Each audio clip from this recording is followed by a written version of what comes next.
Good afternoon, everybody. What's going on? This is Tiffany, and I hope everybody having a good day. Today's topic will be about soul food. What made me want to do it because I've heard people over the years have made criticism about soul food dish, and some of it was accurate and some of it was inaccurate. Some people say that soul food is not healthy for you, but then there are those who have a good reason to say that soul food is healthy. So, but the question is, many don't understand the origins and the history behind soul food, or what we call soul food, which is primarily African American dish. Okay, especially here in the South, is very prominent to us. It's very useful. Like we grew up on that dish. We grew up on the tradition in soul food. Okay, so without further ado, let's go into the concept of what soul food is and the history. So I got some sources that I would like to use. All right, so as you can see right here in this picture, that's a picture of a soul food dish. It looks like baked beans, macaroni and cheese, cornbread, and fried chicken. Okay, so people have different ways of making soul food dish. For many of us, we know soul food as collard greens, cornbread, macaroni and cheese, and fried chicken or baked chicken. That's the main dish of soul food.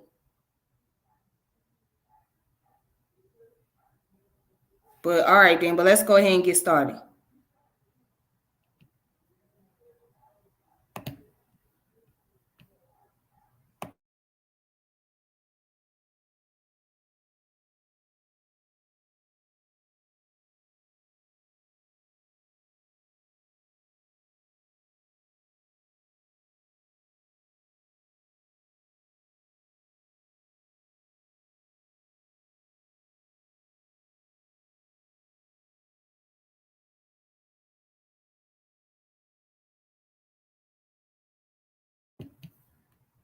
Okay. So what is soul food? Soul food, as we know it, is an ethnic cuisine traditionally prepared and eaten by African Americans originating in the southern United States. The cuisine originated with the foods that were given to enslaved West Africans on southern plantation during American colonial period. However, it was strongly influenced by the traditional practice of West Africans and Native Americans from its inception. Due to the historical presence of African Americans in the region, soul food is closely associated with the cuisine of the American South, although today it has become an easily identifiable and celebrated aspect of mainstream American food culture. The expression soul food originated in the 1960s when soul was a common word used to describe African American culture. All right. So let's go down with the origins. Of course, it says the term soul food became popular in the 1960s and 1970s in the midst of the Black Power movement. One of the earliest written uses of the term is found in the autobiography of Malcolm X, which was published in 1965. Leroy Jones, Amiri Baraka, published an article entitled Soul Food and was one of the key proponents for establishing the food as part of the Black American identity. Those who participated in the Great Migration found within soul food a reminder of home and family they had left behind after moving to unfamiliar northern cities. Soul food restaurants were Black-owned businesses that served as neighborhood meetings, where places where people socialized and ate together. Now, one of the restaurants that we have out here is called Pascal's. So Pascal is was the restaurant that was known for opening up its space to civil rights leaders or activists such as Dr. King. So Dr. King would go in there and he would have his meetings, right?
All right, sorry about that, you guys. Uh, Back to what I was saying though. What was I was saying? Oh yeah, so yes, I was saying about Pascal's. Right, there's a restaurant called Pascal's out here where I'm at, and that location was used as a place where a lot of civil rights activists would go and have their meetings. Would have just dine in and sit down and interact, talk to each other, whatnot. So Pascal has a historical background when it comes to the political movements and activists that would go there to use the place to not only dine in but to have like different meetings, different events going on and whatnot. Okay, so anyways, let me get back to it.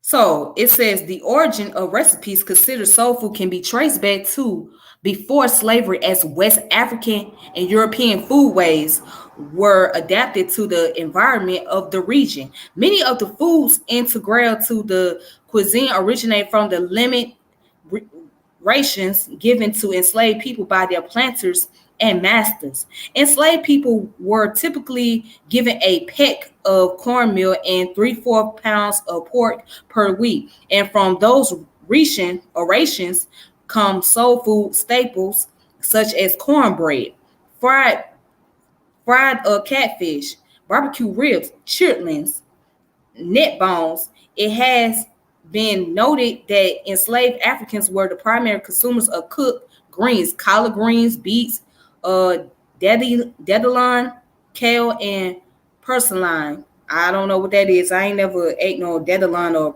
purslane. But anyways, and sweet potatoes for a portion of U.S. history.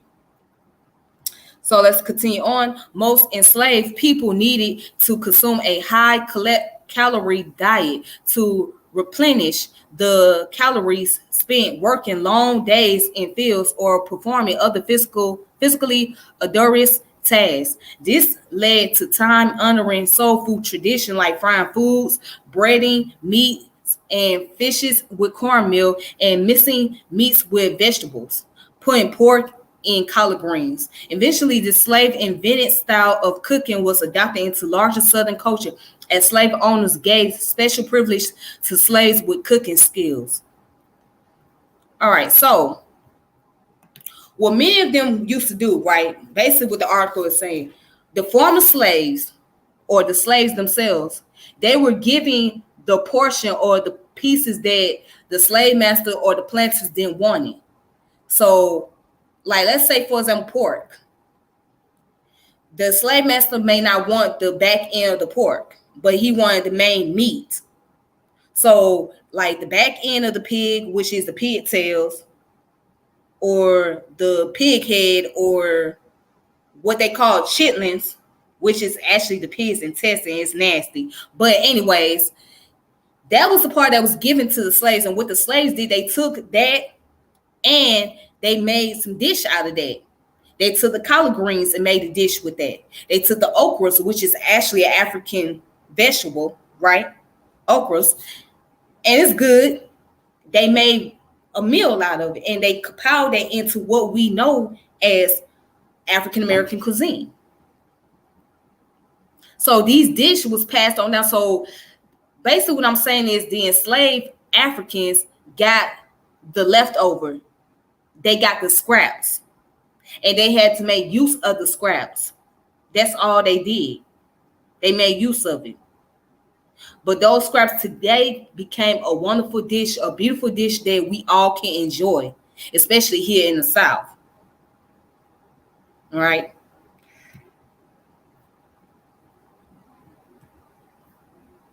Okay, so let's go ahead and continue.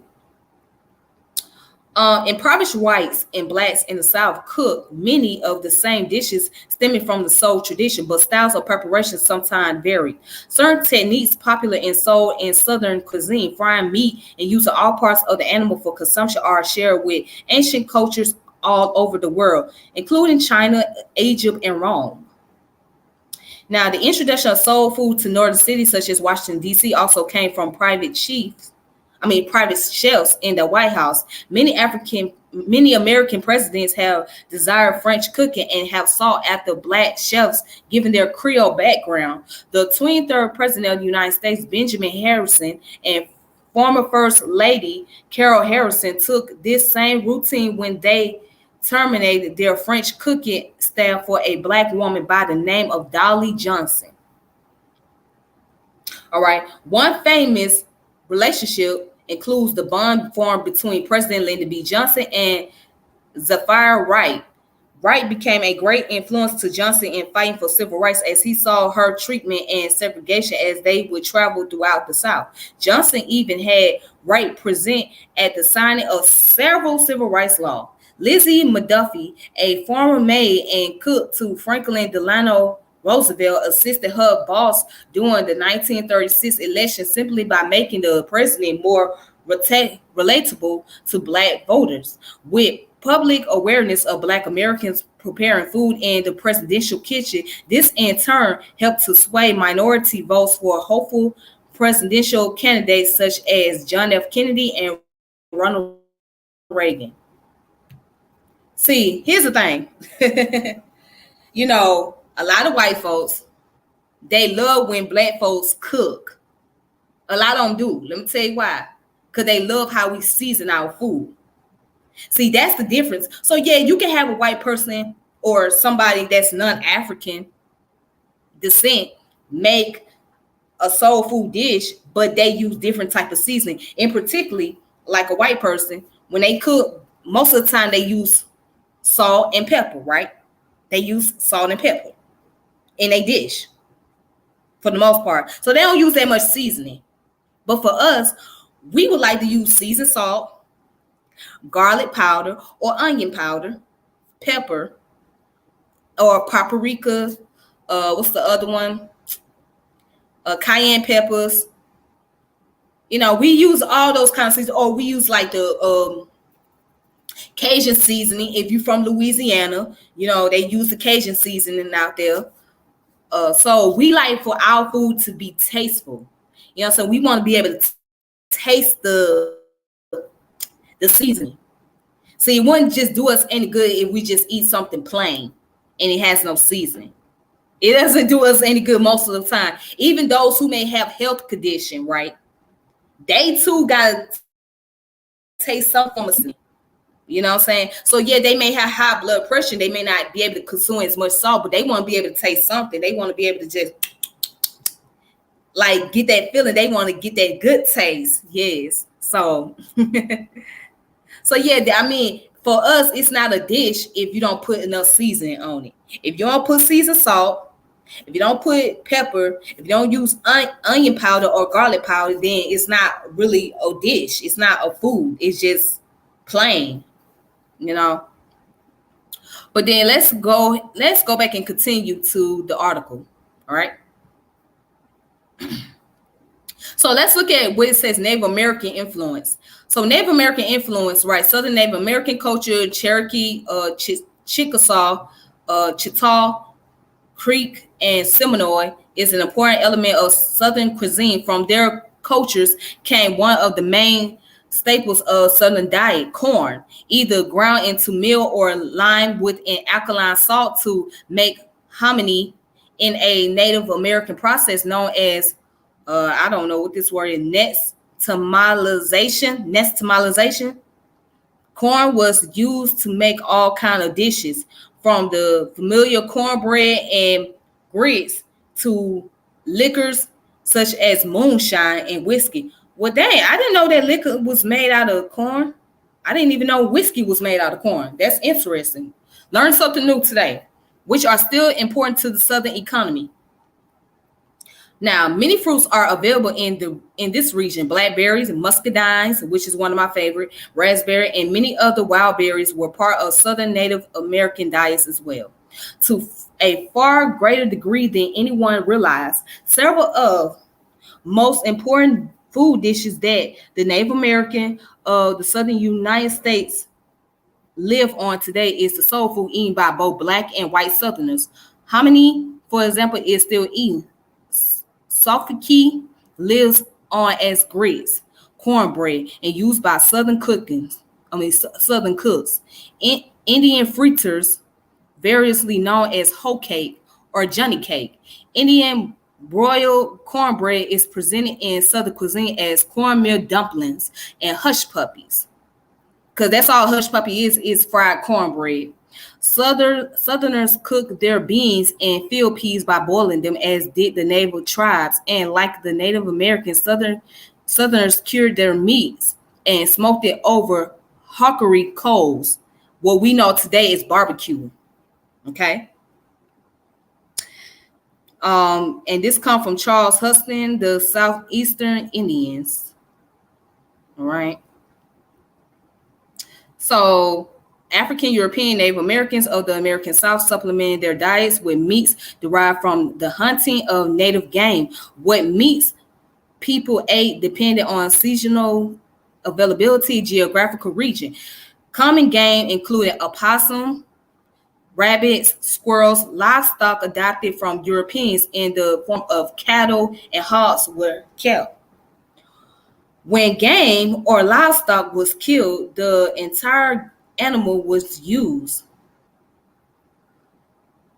From the meat, it was common for them to eat organ meats such as brains, liver, and intestines. This tradition remains today in hallmark dishes like chitlin, or what we call in the South chitlins, which are small intestines of hogs. Liver mush, a common dish in the Carolinas made from hog liver, and pork brains and eggs. The fat of the animals, particularly hog, was rendered and used for cooking and frying. Many of the early European settlers in the South learned Native American cooking methods, and so cultural diffusion was set in motion for the Southern dish.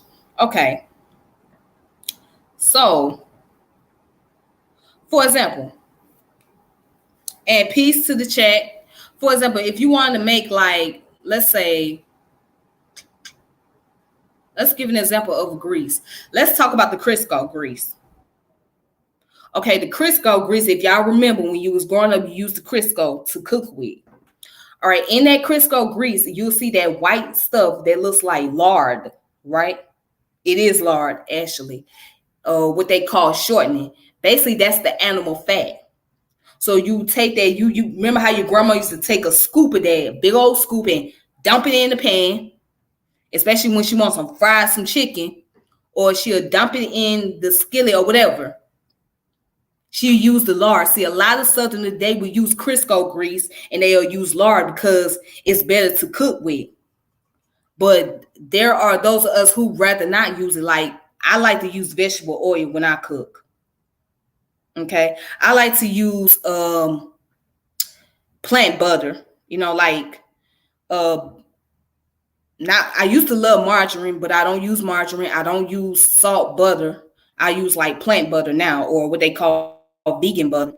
But I would use oil, like vegetable oil, olive oil, corn oil, peanut oil. That's what I would normally use if I'm cooking. So yeah.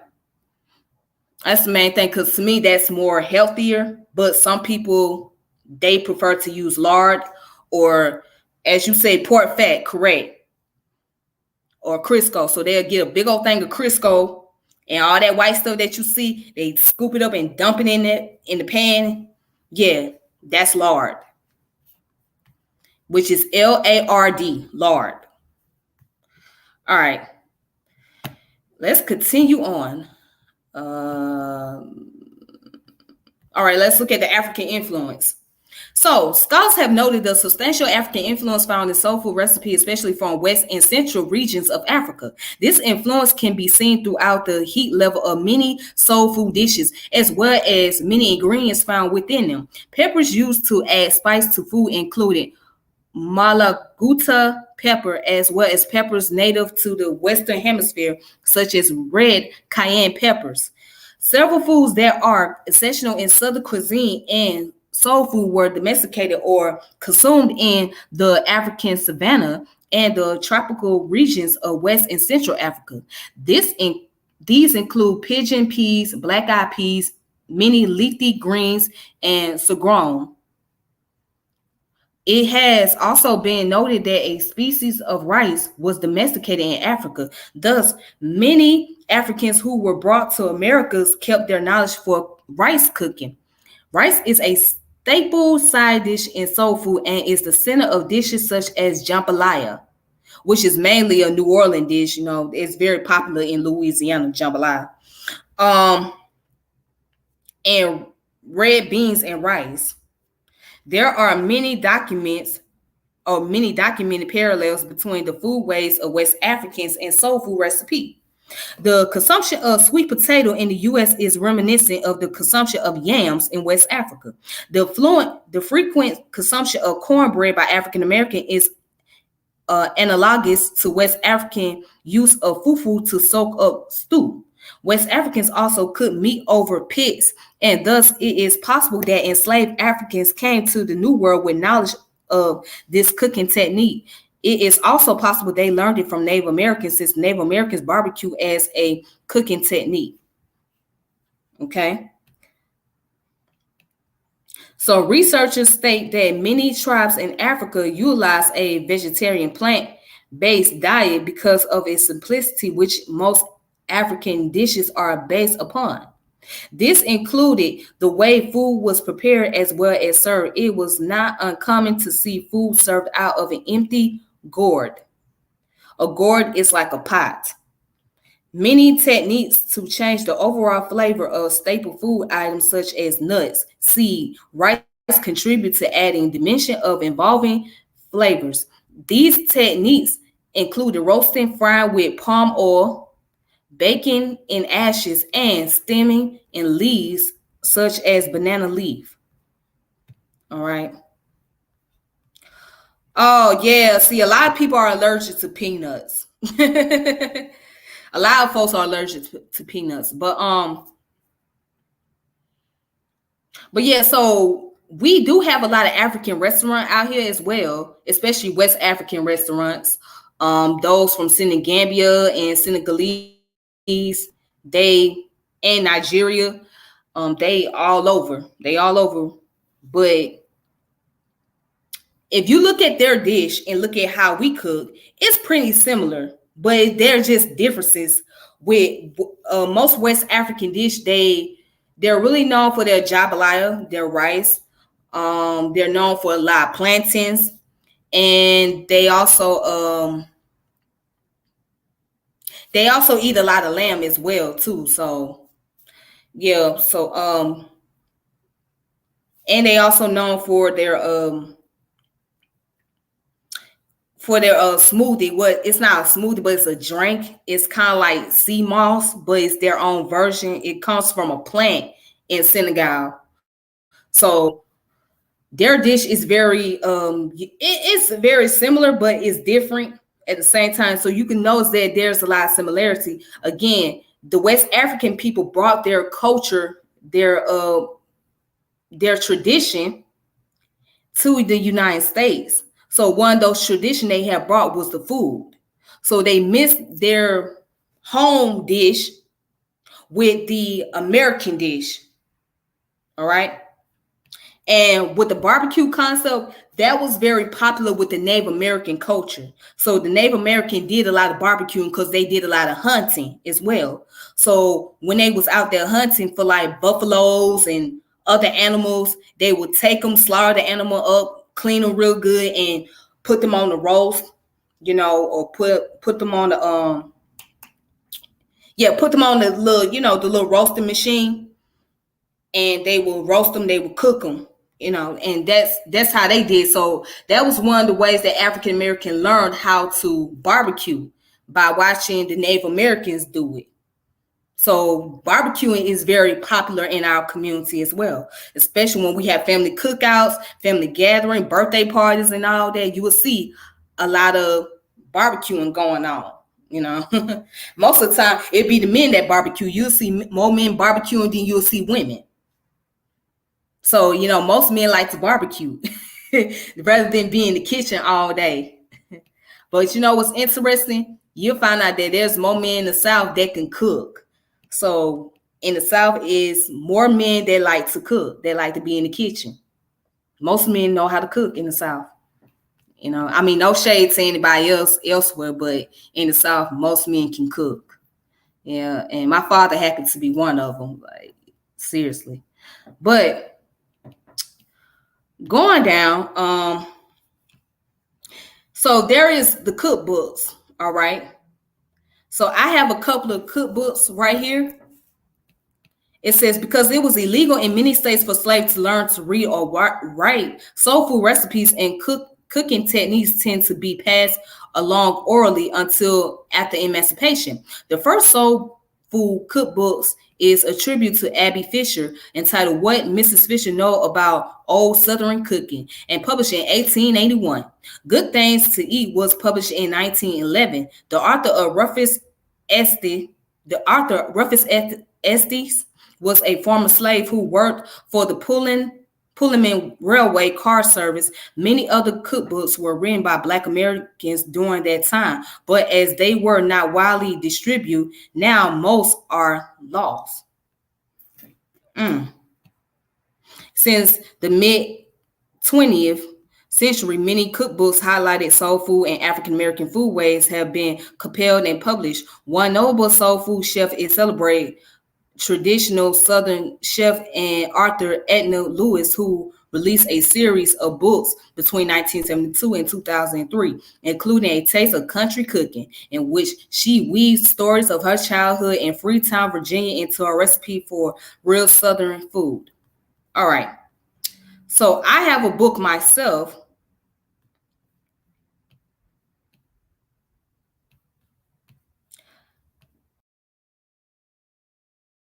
Oh, excuse me. Yeah, I have a book myself. I have two cookbooks right here, okay, that deals with the soul food dish. So I would recommend you guys to get them if you want to learn how to cook and you want to start cooking soul food. I would recommend it. So this book right here, I'm gonna post it up.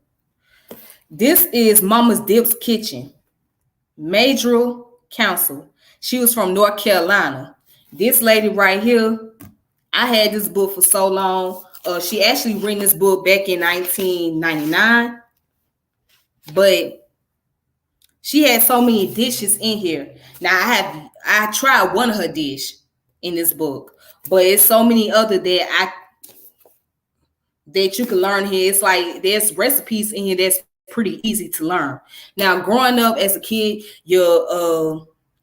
growing up, if you want to learn how to make certain food, you can call Big Mama, Grandma, and Grandma will be able to tell you, give you the recipe over the phone, tell you, all right, don't put too much of this, don't put too much of that. You put a teaspoon of this, a tablespoon of that, etc. So that was the recipe. That's how you got the ingredients over the phone, right? You can go buy the book. If you want to learn, you can buy the book. She was a Southerner. She passed away in 2017, I believe, but she has so many great dishes in here. I mean, so many great dishes. So, and here's another book.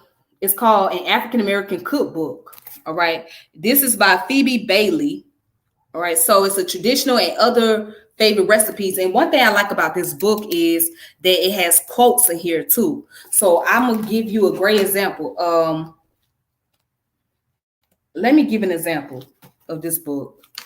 So, Wade in the Water, main dishes. So they got the song called Wade in the Water. I know you guys heard of that song. And it says, spirituals carried code language for enslaved Africans. In this one, runaways are directed to go to the river. The water will cover the fleeing African scent and tracks to make it difficult for the bloodhounds to track them. The water also connects town, cities, and states, leading the harrier to the conductor who would lead them to their next station or safe house. The song mentions three colors: red, white, and black. Fleeing Africans would look for someone wearing these colors at their next stop. So That was about the way in the water. And this dish got the gumbo feast, the seafood gumbo. And so right here at the very bottom of the page, on page 7, it says, we used to roast sweet potatoes in the fireplace before we had dinner. The only heat we had was from the fireplace and the cooking stove. Mother had made several quilts, and so after getting ourselves situated and our feet warm, we were fine. Elizabeth McGill, a member of Bethel AMEC. Okay, so I recommend people to get this book as well if they want to learn about different African American dish. You can find so much, and you can also read quotes out this book. So I have many other cookbooks, but these two right here is the main ones I want to show you guys. So this is Mama Dip's Kitchen. You can go on Amazon and get it. Mildred Council, and the African American Cookbook, which is written by Phoebe Bailey. Check it out for yourself.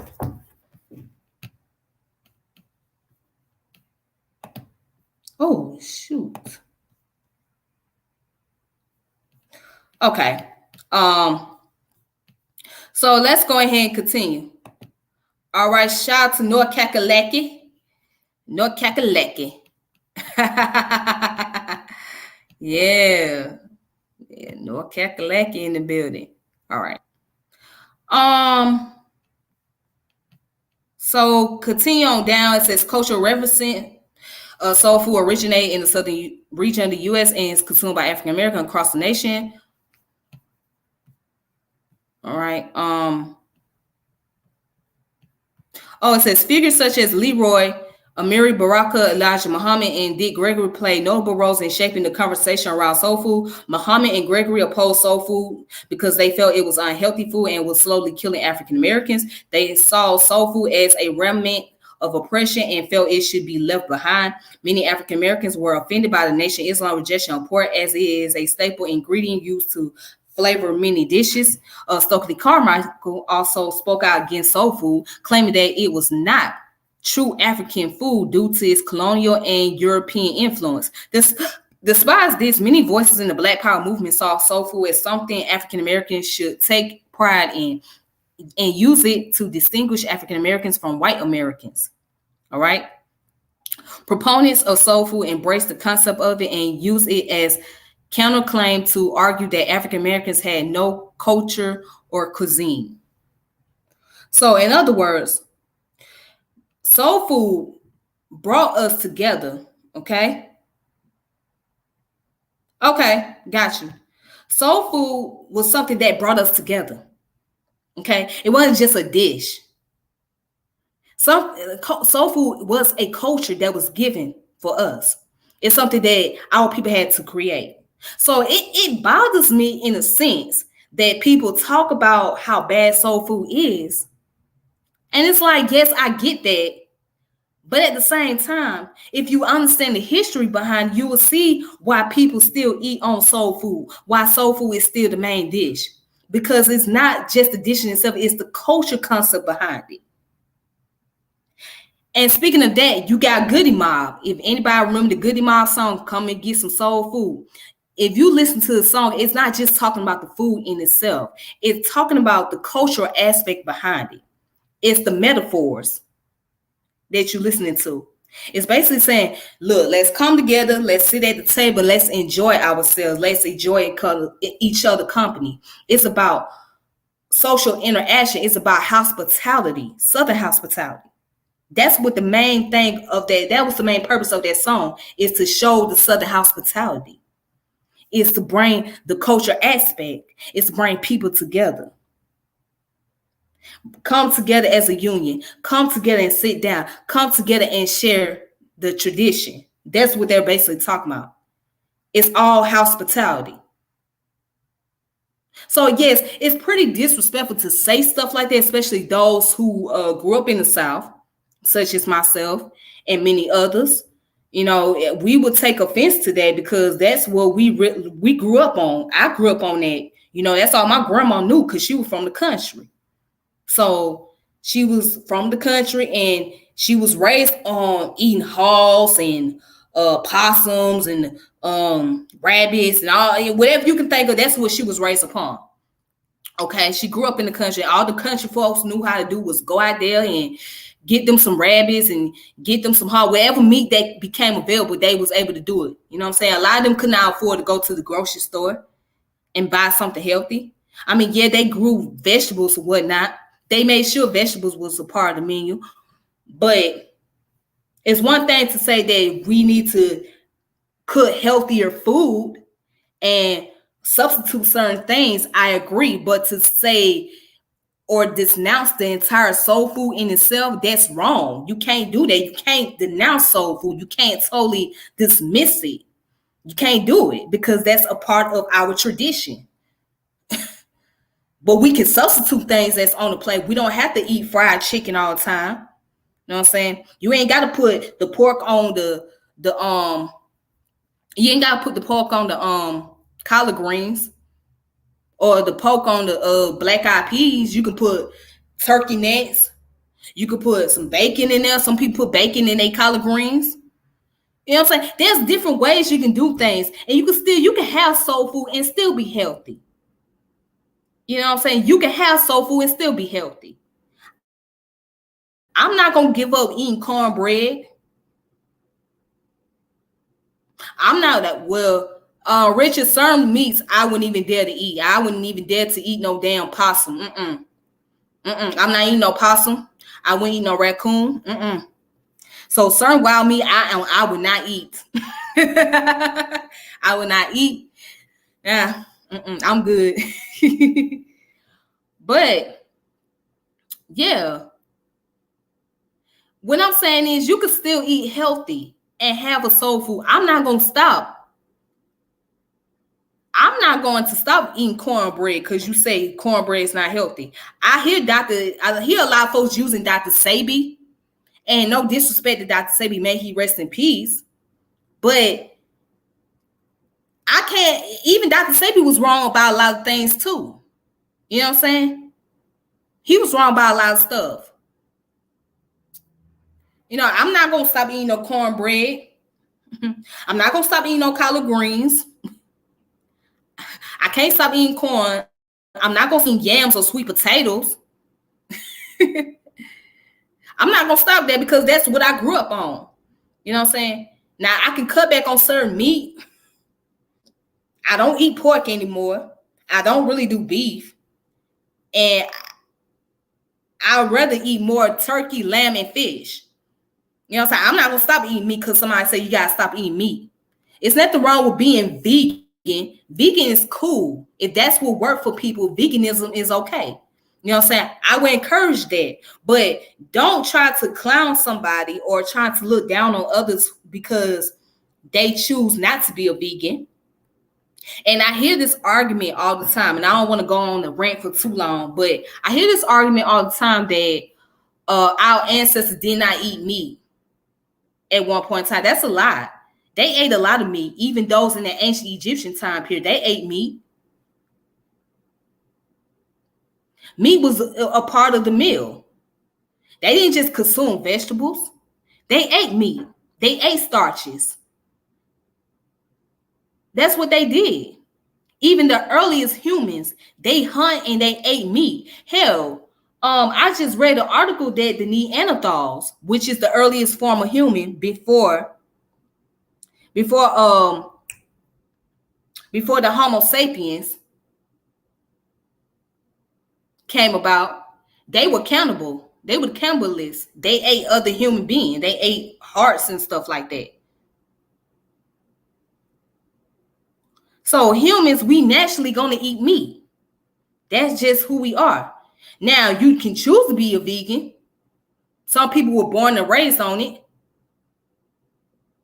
Some people were born and raised on veganism. But everybody wasn't born a vegan.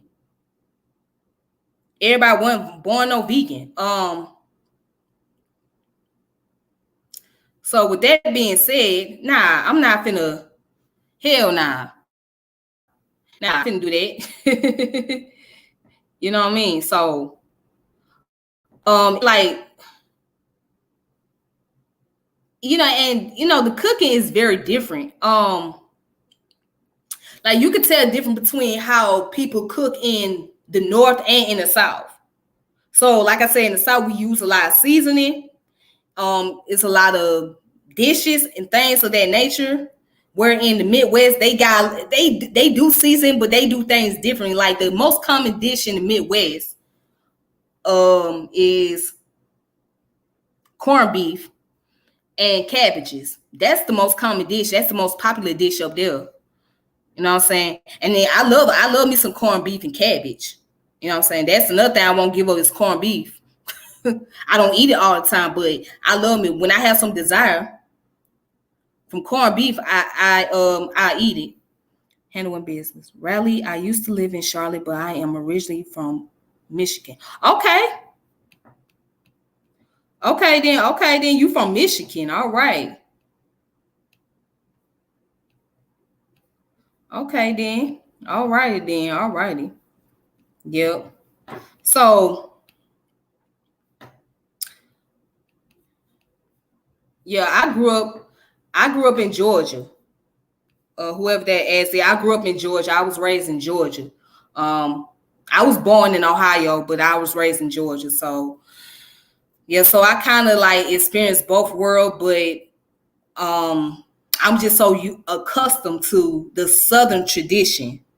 You know, I'm accustomed to Southern food and Southern hospitality. That's what I'm accustomed to because that's how I grew up, you know.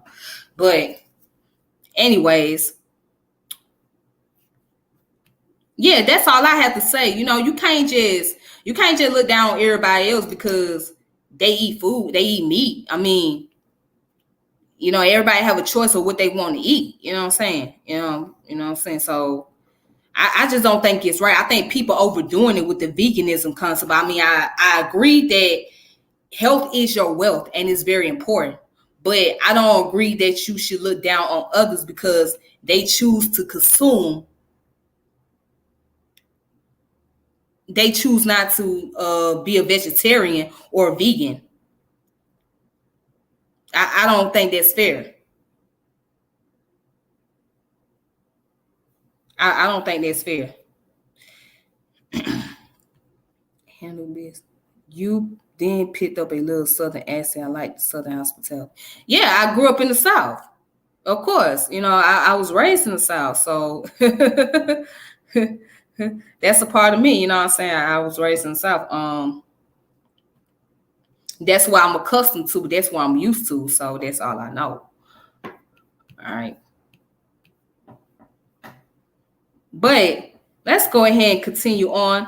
Oh, and it's funny. It says soul food has been the subject of many popular cultures creations, such as the 1997 film, then turned television series Soul Food, as well as the Umpamanis 1995 rap album released by Goody Mob. In 2013, American rapper Schoolboy Q released a single titled Collard Greens. Yep. But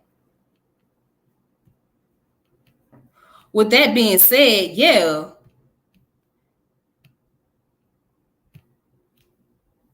So it's funny that they mentioned in the article about the movie Soul Food. I didn't like the television series too much. I didn't think the television series was all that, but the movie was great. The movie was great because it showed that a mother, the matriarch, tried to bring her family together at a dinner table, and she was going through some health challenges, but she wanted to be able to have one last moment with her family before she made her transition. And she also gave wisdom to her grandson. Okay. Now it was a family in Chicago, Illinois. That's what the storyline was based out of Chicago, Illinois. But of course, you know, Big Mama was from the South, of course. Yeah, and then they had Uncle Pete. You know, Uncle Pete never came out that room until after she passed away. But it was a great movie. It was a tearjerker because the Boys and Men song really touched my soul. It really makes me cry. So, and I can feel it more now, even with my mother no longer being here with me. So the movie and the song both coincide with each other. Um, yeah. So yeah, if you guys never watched Soul Food, you need to go see that movie.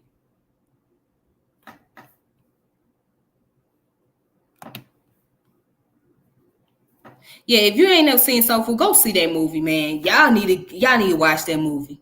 It's a good movie. Of course, she had four daughters, and they all came from, they all got different backgrounds, and there's conflicts going on in the family. You know how it is with the family. And then there's another movie that you guys should watch, which is called Almost Christmas.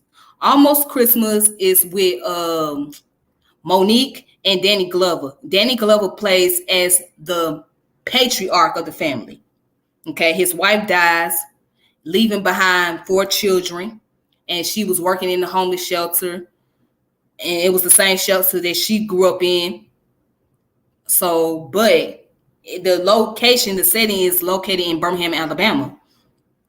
And he tries to bring the family together for Christmas, making sure that everybody get the dish correct. So he was trying to learn how to make sweet potato pie, and they were trying to learn her ingredient. They couldn't find her ingredients, and then finally they were able to do so. So they all came together and had the dish. I mean, of course, there was chaos in that movie, but it's a great movie. So you know what I'm saying. So again, soul food has a social factor to it. All right.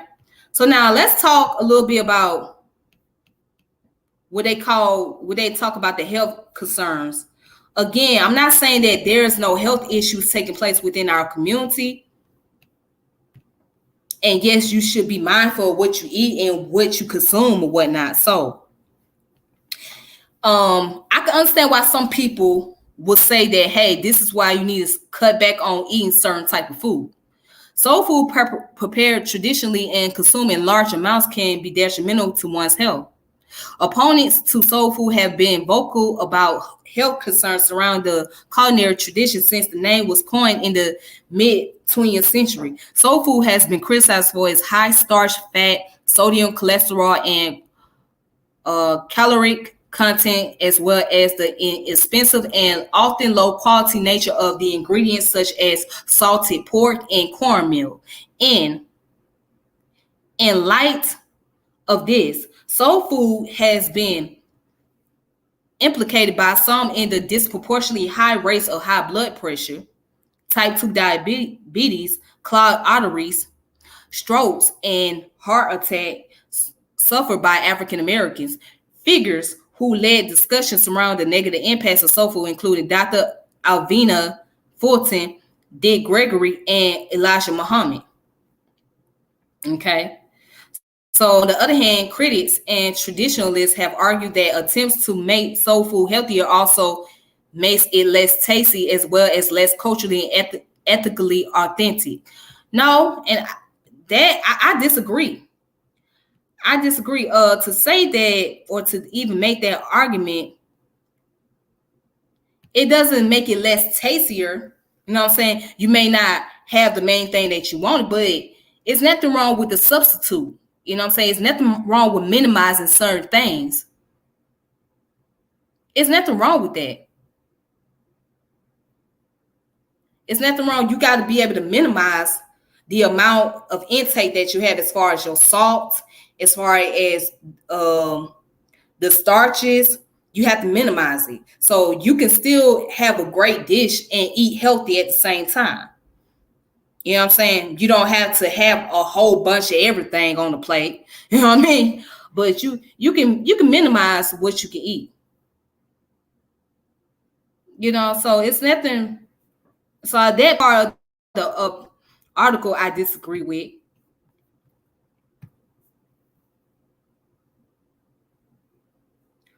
All right, so uh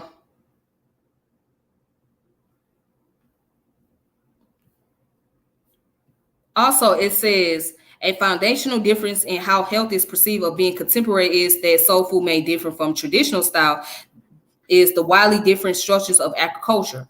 Fueled by federal subsidies, the agricultural system in the United States became industrialized as the nutritional value of most processed foods, and not just those implicated in a traditional perception of soul food, have degraded. This urges a consideration of how concept of racial authenticity evolve alongside changes in the structures that make some foods more available and accessible than other. Okay, so I spoke about the lard, etc. Um, I spoke about the substitute, etc. Um, okay, now down here it says several of the ingredients included in soul food recipe has pronounced health benefits. Collard and other greens are rich sources of several vitamins, including vitamin A, B6, folic acid, or vitamin B9, vitamin K, and vitamin C. Minerals, manganese, iron, and calcium, fiber, and small amounts of omega-3 fatty acid. They also contain a number of phytonutrients, which are thought to play a role in the prevention of ovarian and breast cancers. However, the traditional preparation of soul food vegetables often consists of high temperatures or slow cooking methods, which can lead to water-soluble vitamins, e.g., vitamin C and B complex vitamins, to be destroyed or leached out into the water in which the greens cook. This water is often consumed as and is known as pot liquor. Peas and longamines are an inexpensive source of protein. They also contain important vitamins, minerals, and fiber. All right, so for many of us, we keep canned goods in our house. I don't know about y'all, but I grew up with canned goods in the house. And the reason why we keep a lot of canned goods, because just in case you run out of food and you ain't got enough money to go to the grocery store and go buy something, you got the canned goods. Okay, so you might have the cans of collard greens, you might have the cans of peas, black eyed peas, sweet peas, and string beans and corn. You may have a pack of, or you may have a pack of sweet peas, or you may have a pack of black eyed peas or lima beans or whatever, you know what I'm saying, or pinto beans. You may have those because in case you run out of food, at least you got something to back you up. At least you can make your little scrap until you can get enough money to go to the grocery store and do some grocery shopping. All right. But for many of us within our community, we don't have a lot of how can I say this? We don't have a lot of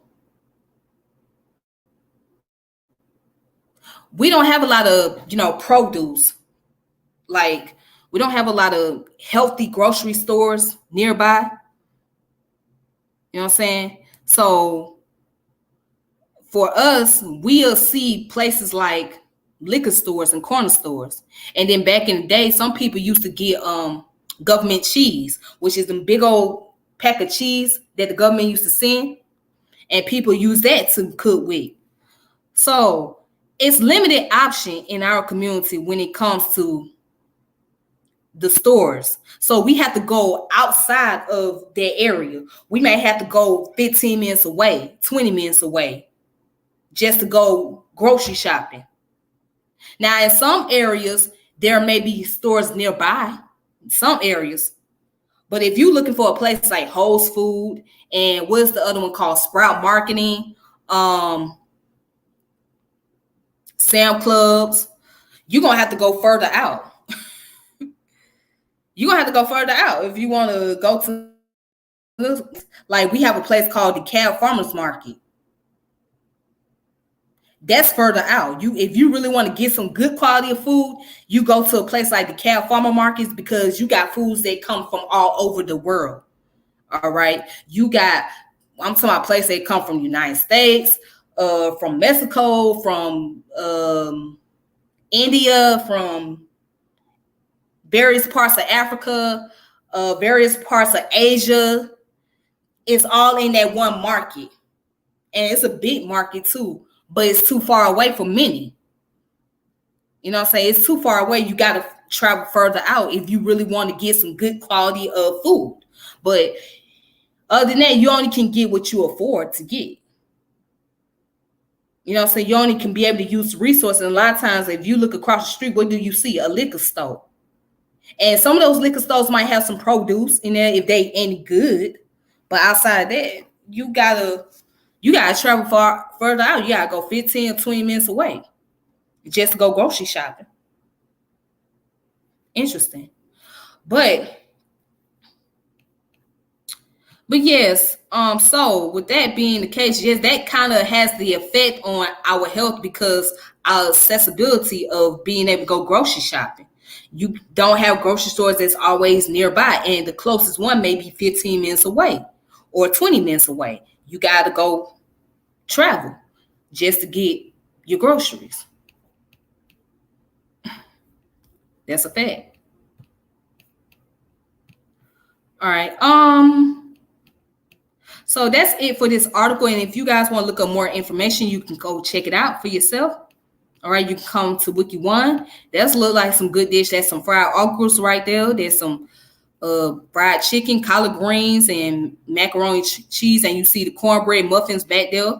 Yeah, that's a nice dish. Made me want to get some fried okras. All right, so I want to show you guys some articles that you can look up in books that's pertaining to soul food. So let me show you guys an article real fast.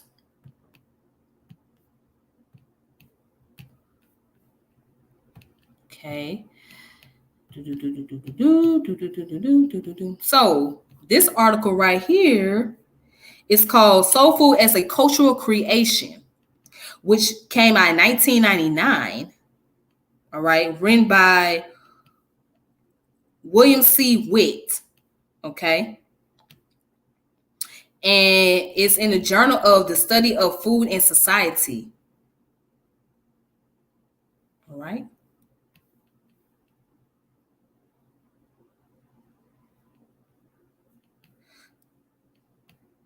All right, so here it is.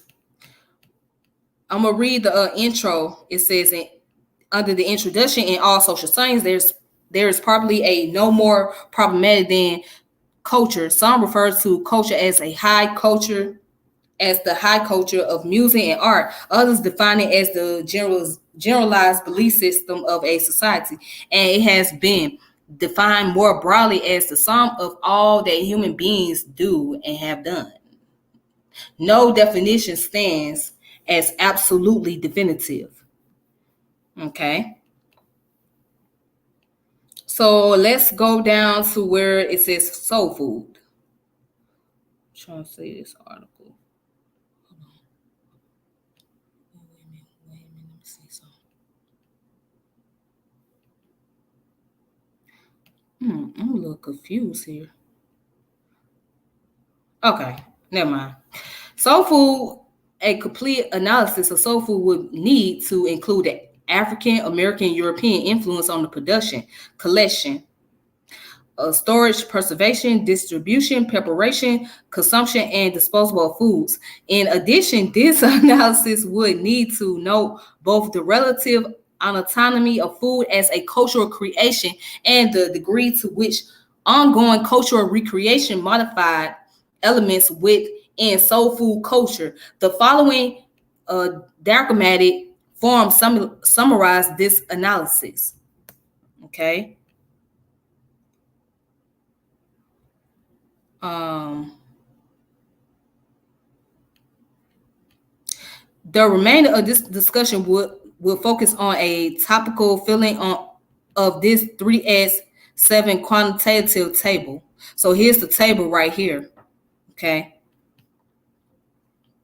So it talks about the production. Visually, all of the Africans that came to the United States came from predominantly food growing society to settle in primarily the southern states where they were re-employed in agriculture. Although they were initially on a par with white indentured servants, later African immigrants soon became slaves. All right, with them, African brought new biological entities and tradition of food utilization. Thelma Burials Stein cites the following: rice, yam, cassava, plantain, corn, re-imported to this continent, millet, cocoa yams, mangoes, bananas, melon, hacha, baba, was it bioba, musagang, hawakawa, onde, wild figs, dates, oranges, coconuts, papayas, avocados, pineapples, pumpkins, green bananas, okra, spinach, cress, mustard greens, and a variety of roots and tubers. And I'm like, in addition, peanuts were an African staple. So right here, ooh.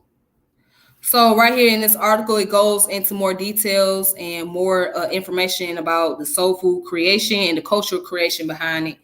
So here, if you want to look at the article, you can go on study for the Journal of Food and Society, Soul Food as a Cultural Creation, William C. Witt.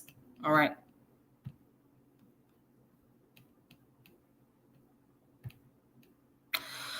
All right. Oh, wait, I hate when my throat start itching.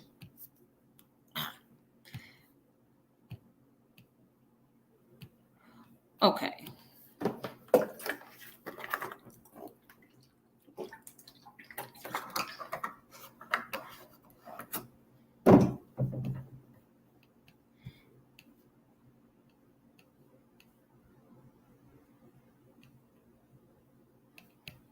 All right, here you go. Right here. All right. um, so this book right here is a PDF. It's called The Cooking Gene: A Journey Through African American Culinary History in the Old South. All right, by Michael T. Whitty. Okay, so Michael W. Whitty, sorry, or Twitty. Michael W. Twitty. Blah, blah. All right, so I think this was the guy that was on Henry Louis Gates' African American Experience, Many Rivers to Cross. I think he was on that episode called Many Rivers to Cross. That's on PBS. Yeah, this guy looked familiar. So, but let's go ahead and let's look at chapter 1. No more whistling walk for me. Morning prayer. Well, let's start with the morning prayer. All right. The morning prayer goes 5 a.m. The sun isn't quite up. When I cook on the plantation, before I do anything else, I put on the representative clothes. I prefer the long, rough trousers to breeches. Either way, I still feel the heat. Next come the long wood stockings or more cotton tights.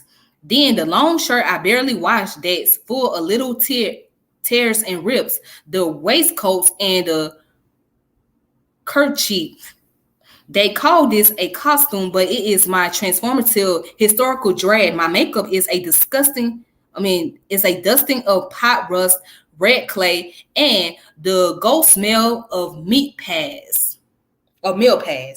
Now we are slave in the land of Egypt. I tie the kerchief around my neck. The smell of the burning wood becomes the smell of your clothes and your body. It gets down to the root of your hair follicles. Your sweat marries with the smokiness until every bacon lover in the world, from human.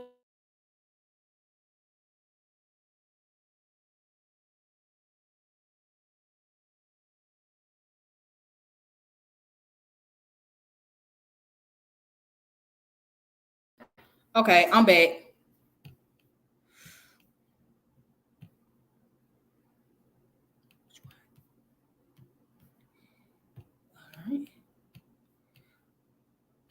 Okay, I'm back, you guys. So let me go back and read what I was at. It says, now we are the slaves in the land of Egypt. I tied the kerchief around my neck. The smell of burning wood becomes the smell of your clothes and your body. It gets down to the root of your hair follicles. Your sweat marries with the smokiness until every bacon lover in the world, from human to canny to feline, can resist you for at least 36 hours after cooking. 3 showers later, the hair on your arms sing off, and widths of your burned hair and the iron lace smell of fresh blood drawn from cuts or meat, herbs, spices, onion, earthy, pungent roots mixed for make for the most confusingly fragrant skin. The ringing in your ears always sound like a bell on the door frame. The tuning of the banjo, a mispuckled fiddle.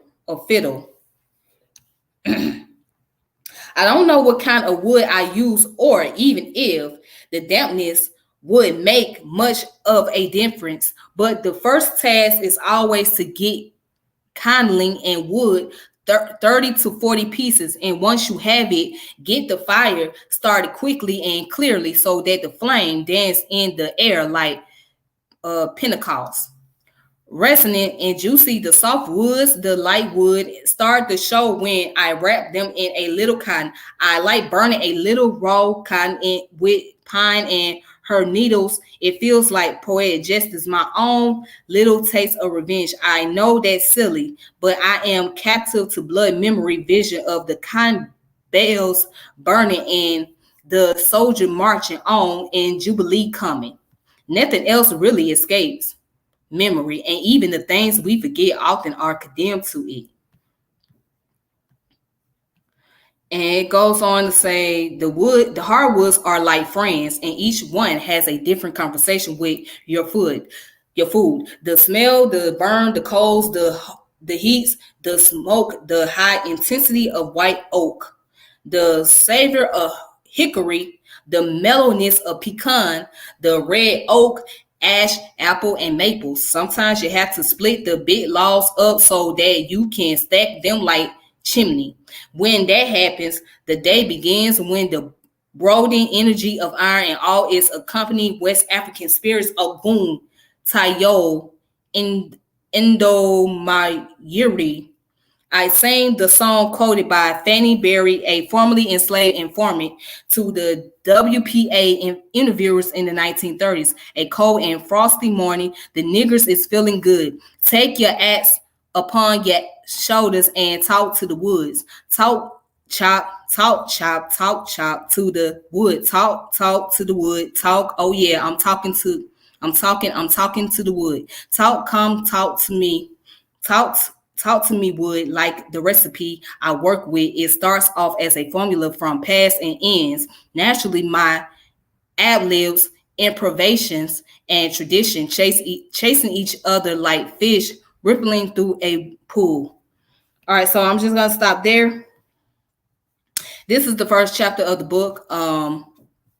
So it's funny when he talks about the woods or the logs and all that good stuff.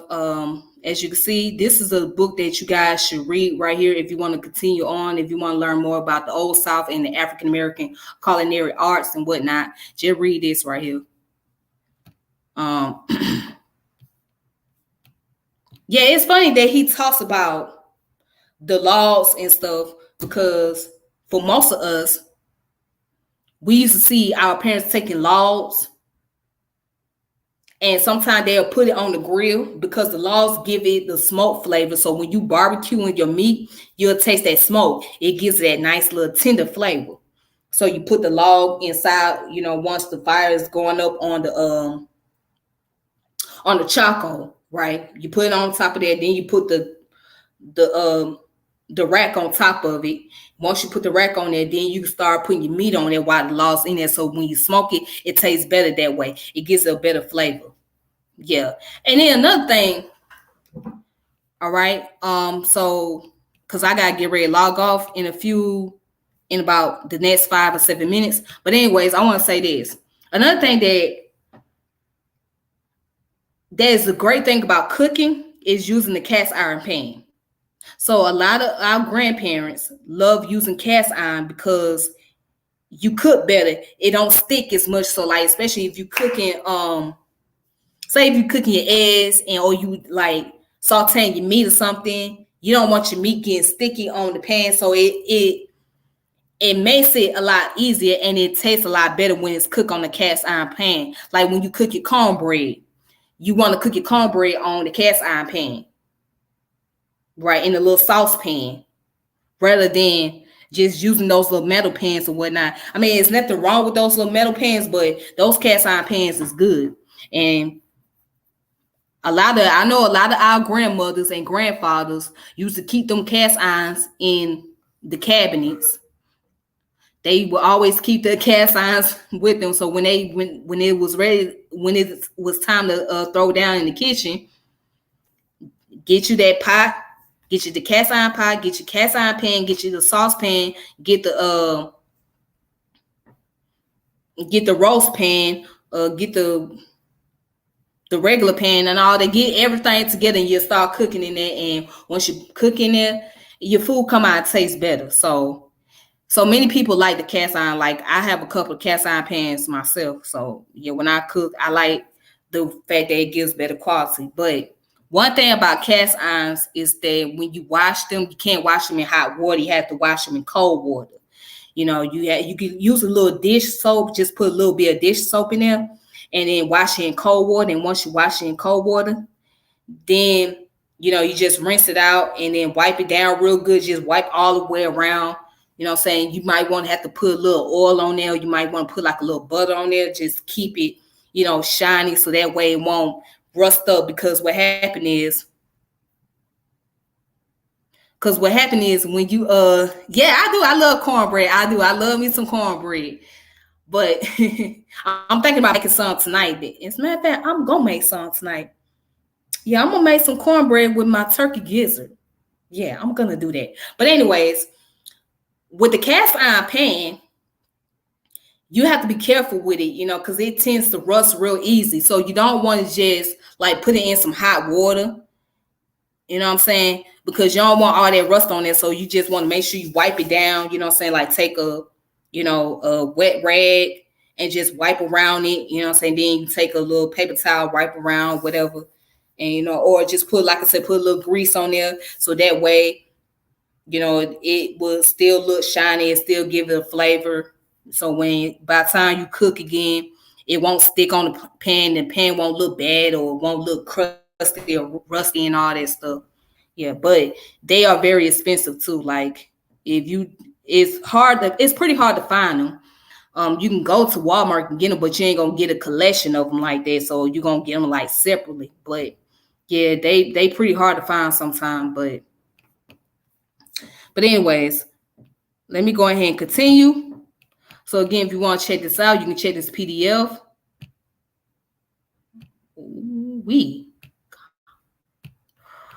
All right. So the next one.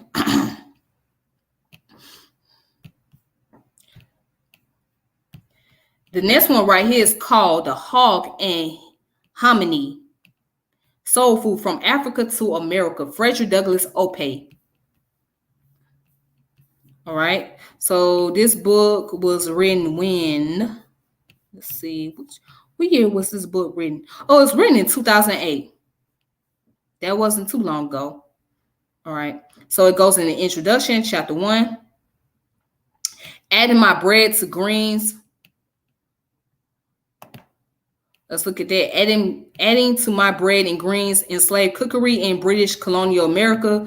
For too long, soul food recipes were carried around the heads of people grubbing for a living. They didn't have much time for writing cookbooks, but a lot is known about what people ate as they built this country. And from that, we can tell a lot about where soul food comes from. Okay.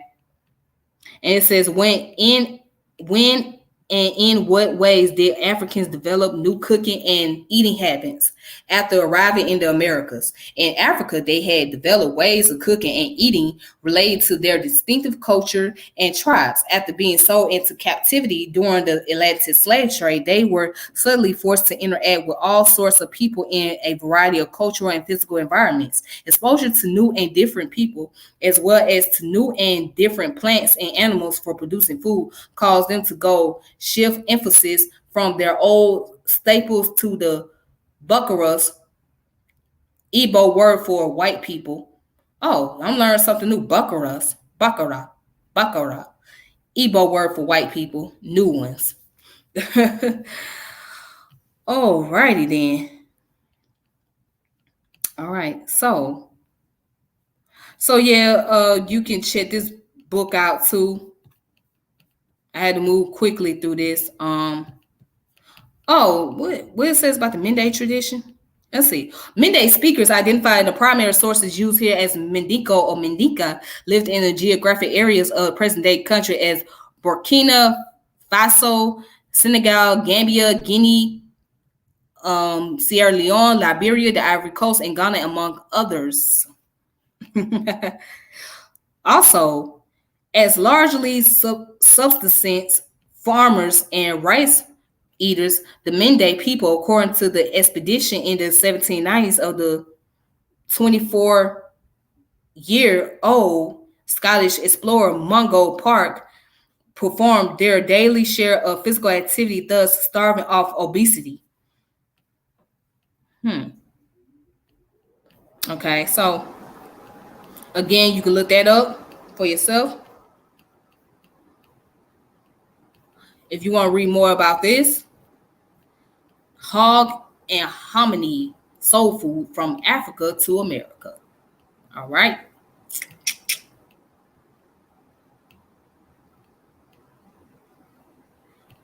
Let's see.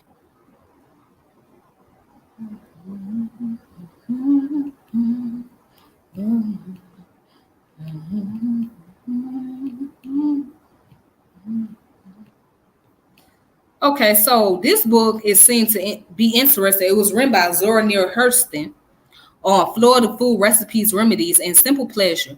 So, Florida dish is a little different from many others. Florida and Louisiana dish, they pretty different because, Louisiana is known for a lot of seafood. You know what I'm saying? Especially in New Orleans, they known for a lot of seafood dish. In Florida, they're known for a lot of seafood as well, but they known for a lot of Caribbean food, which is very similar to ours. You know what I'm saying? But it's more so closely related to West African dish.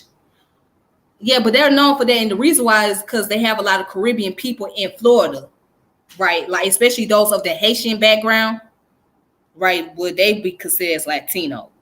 But anyways, yeah, those who are Haitian, they have a lot of dish. You know what I'm saying? So they make a lot of, their traditional dish. And you got people that's Jamaican, Bahamian, the Dominican Republic, that's in Florida. Also, and of course in Louisiana, New Orleans, a lot of Haitian people out there, a lot of Creole people. So their dishes are pretty different from everybody else in the South. But yeah, let me go ahead and let's look this up. So Zora Neale Hurston on Florida food recipe remedies and simple pleasure. Right, 2015. So it's written by Frederick Douglass Opie. All right. So this is Zora Neale Hurston, who was a poet, a writer, an author, but she was also a person that did a lot of interviews. She traveled to interact with different African Americans from various parts of the state. All right.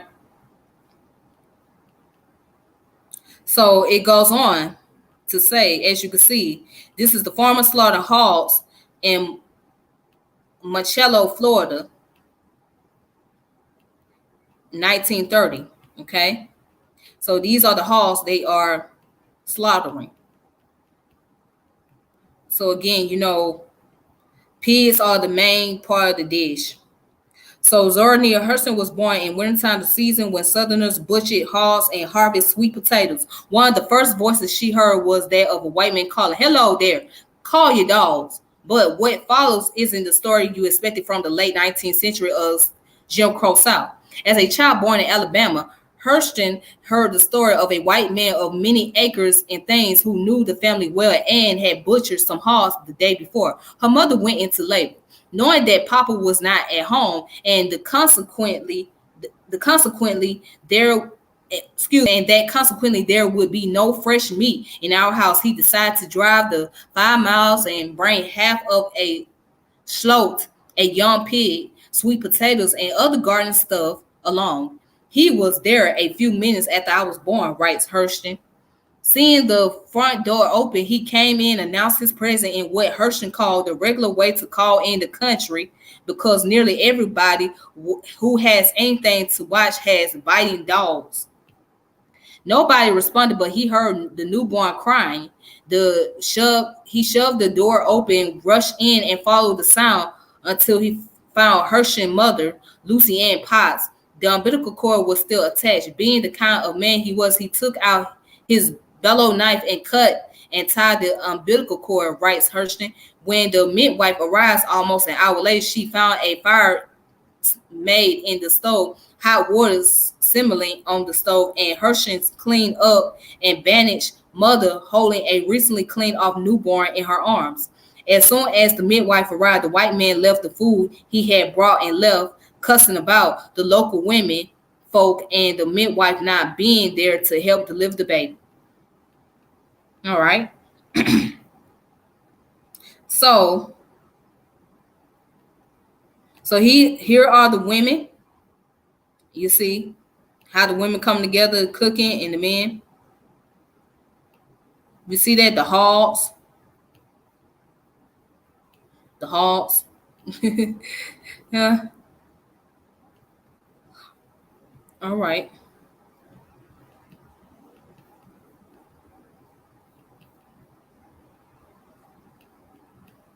The churches. Yep. So that's it. If you guys want to look more into this, you're more than welcome. Look up Zora Neale Hurston, Florida Food, Recipes, Remedies, and Simple Pleasure. All right, so this is her giving her account. That's her right there, and she's giving her account on the food in Florida. And also, yeah, so also check it out. Make sure you just share the information, whatnot. It's on PDF. I'm quite sure you can find it on Amazon or any other website. So with that being said, you guys, I want to thank you all for tuning in, watching, and enjoying that video. Yes, I didn't I I'm surprised I stayed on here longer than usual, but yeah, just take pride into your culture and be proud of where you come from. We come from a unique background of people that has really paved the way for us to be where we are today as a people, as a unity. So just be proud of it. Be very optimistic. When people try to clown and try to make fun of you, especially those in the South, those of us that deal with the people trying to clown on our accent and how we do things and all that stuff, be proud of that shit. Be like, okay, yeah, get what? I'm still proud. I'm still proud to be black. Okay, and I'm proud that I'm country as hell. Okay, you ain't saying nothing. I love the country grammar. You ain't saying nothing. I love it. I love every bit of it too. Every bit of it. And I wouldn't change it for nothing, regardless how you feel. I wouldn't change my tradition for nothing, regardless how you feel. It is what it is. It's part of who I am, and I'm going to be proud of it, and I'm going to stand proud on it. I stand on the shoulders of those who have prayed the opportunity and made the way for me. So why would I not be proud of who I am? Why not be proud of being country? Why not being proud of being Southern? Shit, I don't give a damn if you don't like it. Fuck you. That's my attitude. And you got to have that attitude. You got to have that I don't give a damn attitude. You know what I'm saying? Because people don't understand your culture. They don't understand where you come from. They don't understand how you grew up. You know what I mean? I can give my personal account. When I stayed in the Midwest in Ohio, right? I was clowned upon because I had an accent. Because I had a Southern accent. So what the fact is, I wasn't born in the South. I grew up in the South. I was born in the Midwest in the state of Ohio, but I didn't know much about Ohio. I didn't know much about the demographic and the people. I had to learn the environment. I had to learn the culture, the identity, because I was so used to being in the South. And I learned that these people are very different from how we are in the South. You know what I'm saying? Their attitude is very different. So they was clowning on me, trying to make fun of my accent. You know what I'm saying? And I looked at them like they was crazy. Like, okay, y'all sound like y'all some, at that time period, I'm just saying, I was thinking to myself, I said, okay, y'all sound like a bunch of white folks up here. Y'all too damn proper up here. You know what I'm saying? So I guess because I didn't sound proper enough, or my words wasn't enunciated, I guess they figured that I was, slow, dumb, or whatever. I'm like, bruh, nah, don't get it twisted. Because remember, it was the people from the South that brought the tradition in the North. And we ain't talking about just food. You know what I'm saying? They brought the education up there. They brought you the knowledge. Okay? All these different schools of thoughts, like the Nation of Islam, the Five Percenters, and the Moorish Science Temple of America, they all came from the South. Noble Drew Ali came from North Carolina.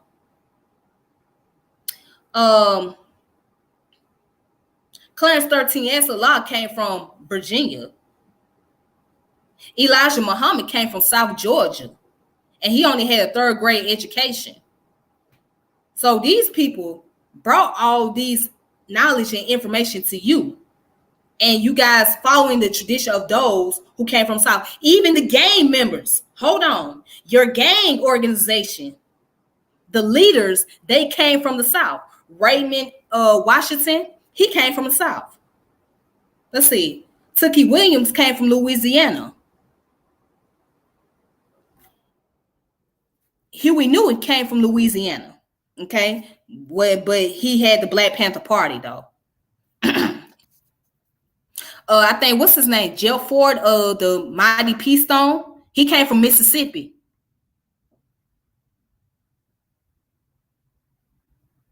So don't forget that. So next time somebody try to clown about those from the South, just name those people, name the organizations, and ask them, okay, what organization you belong to?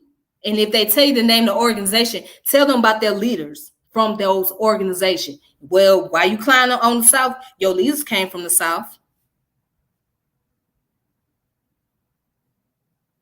They came from the South. I'm just saying. But anyways, with that being said, you guys have a good day, and I hope to talk to you guys later. Thank you guys for tuning in. If you want to subscribe to my channel, make sure you subscribe. Make sure you hit the notification bell. Make sure you share the channel. Do all that great stuff. With that being said, I will connect with you guys later. Until then, may peace and power elevation be to all of you, and take it easy. All right, deuces.